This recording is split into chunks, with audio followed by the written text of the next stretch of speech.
It was December 8th now, 3 days since commencement of ingress from the Indian side into Shakargarh. And despite strong early gains by 54th Division, the enemy had not yet committed their strike element anywhere in the region. Committing the Pakistan strike element outside of its fortified positions was one of the objectives of the offensive, so that the Indian side could force a battle of attrition with the Pakistan strike force, and the reserve Indian 36th Division could attack the Pakistan territories in the rear. But so far, the enemy was able to sustain the Indian thrusts with its regular defense force and did not have the need to engage its strike force into the battle. So, to try and force the enemy's hand, Major General K.K. Singh decided to develop a thrust towards Shakargarh across the Ravi River. This was to be done by the 36th Infantry Division under the command of Major General B.S. Ahluwalia. 8 a.m. December 9th, 1971, 115 Infantry Brigade initiated its operations in the region with the first objective of capturing Nainakot and subsequently launching an attack at Shakargarh. This thrust made some quick gains and captured Nainakot by the afternoon of December 10th, 1971. Meanwhile, after two unsuccessful attempts at capturing Harar Kalan, 39th Infantry Division planned their third attempt at the position on the night of December 9th. But 54th Infantry Division was also about to launch an attack on Charka and Delra on December 10th. So, 39th Division's planned attack was postponed to the 10th as well, for it to coincide with the 54th Infantry Division's attack. Both attacks went in simultaneously. 39th Infantry Division's attack on Harar Kalan was successful. Despite strong enemy showing, 39th Division, in their third attempt, successfully captured the enemy positions and achieved its first objective. They then quickly started moving south towards their objective of Shakargarh. They moved ahead and hit the minefield protecting the north of Shakargarh. Further advance got halted in their efforts to clear out the minefield. 39th Infantry Division continued efforts to breach the second minefield at various spots, but no headway was made. Even though 7 days had elapsed from the start of hostilities, it seemed unlikely that at this rate 39th Infantry Division would be able to reach Shakargarh in the immediate future. On the other side, 8 grenadiers and 4 horse from the 54th Infantry Division launched a well-prepared attack on Charka after last light on December 10th and breached the minefield. After a fierce battle that lasted almost 4 hours, the position was captured by the Indian side. The enemy lost 6 Patton tanks in this action. Without wasting any time, 6 Kumaon from 54th Division attacked Delra and successfully captured that as well. With the capture of Charka and Delra, the flanks of both divisions were now secure.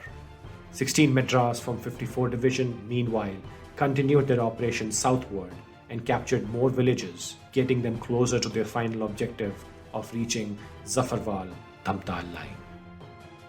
On the Shakargarh side, while the first thrust of 36th Division with 115 Infantry Brigade had taken Nainakot, Major General Ahluwalia launched a second thrust towards Shakargarh from the north on the night of December 9th. Their first objective was capturing the village of Ikhlaspur and then move westwards to threaten Shakargarh. They launched the thrust and quickly captured the village and swiftly moved towards Shakargarh from the northeast. 115 Infantry Brigade, after capturing their first objective Nainakot, continued their advance on December 11th along the Nainakot-Shakargarh axis. This is when they received an information of an enemy armored squadron of 33 cavalry with Patton tanks advancing along the Narkot-Nainakot axis to intercept them. 14 horse was diverted along this axis to push back the incoming Patton tanks, while the remaining troops continue with their advance. 14 horse went along the axis and attacked the incoming tank squadron. The enemy suffered heavy losses, abandoning half of their tanks before making their way back. On the approaches to Shakargarh, 115 Infantry Brigade encountered light opposition of paramilitary forces and one armored squadron.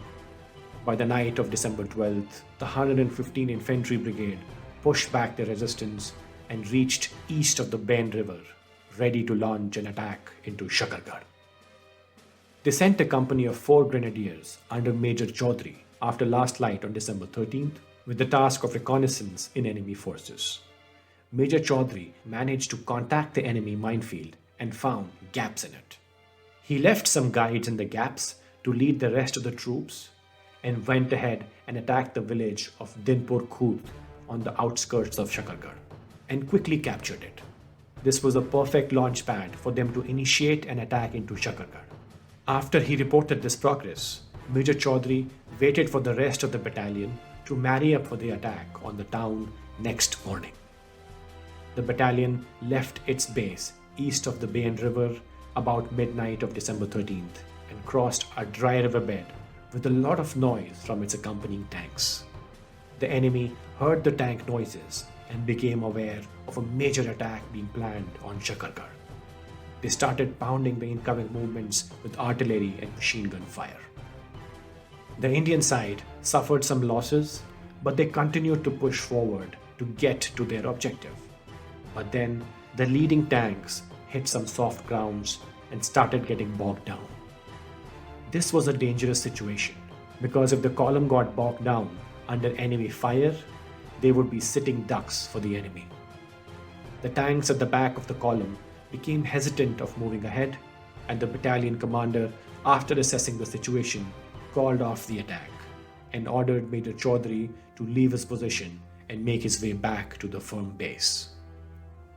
By first light on December 14th, 4 grenadiers had scrambled back to the base with some casualties.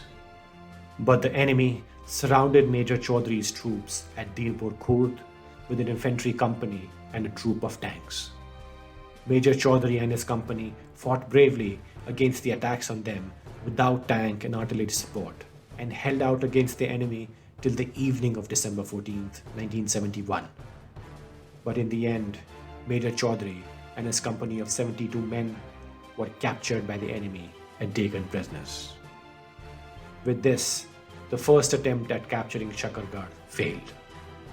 Major General Ahluwalia planned another attack at Shakargarh the same night.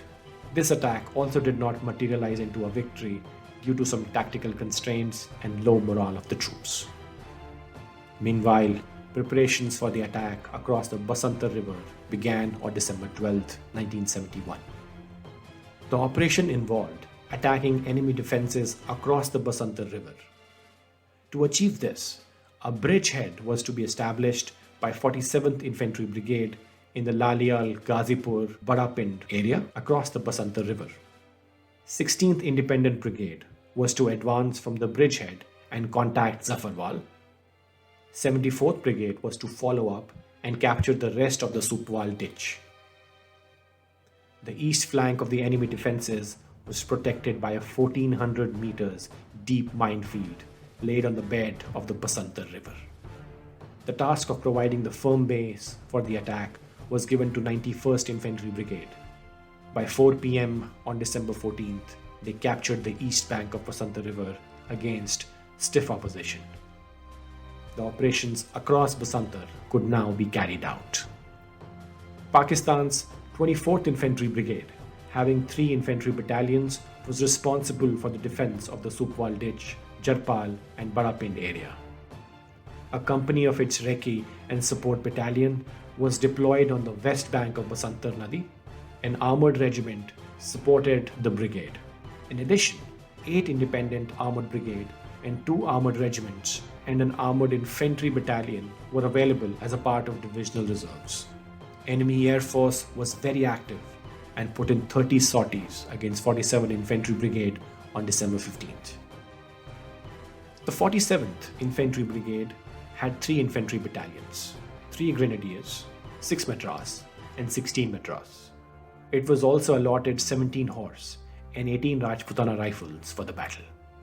Artillery support was available from the Divisional Artillery Brigade, reinforced by 2 medium regiments.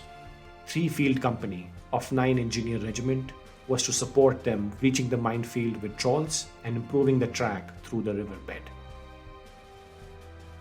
The Battle of Basantar. The plan of attack for 47 Infantry Brigade was as under. 16 Madras would lead the assault across the Basantar River and capture Saraj Chak and Lalial Reserve Forest. Thereafter, 3 grenadiers were to follow and capture Jarpal.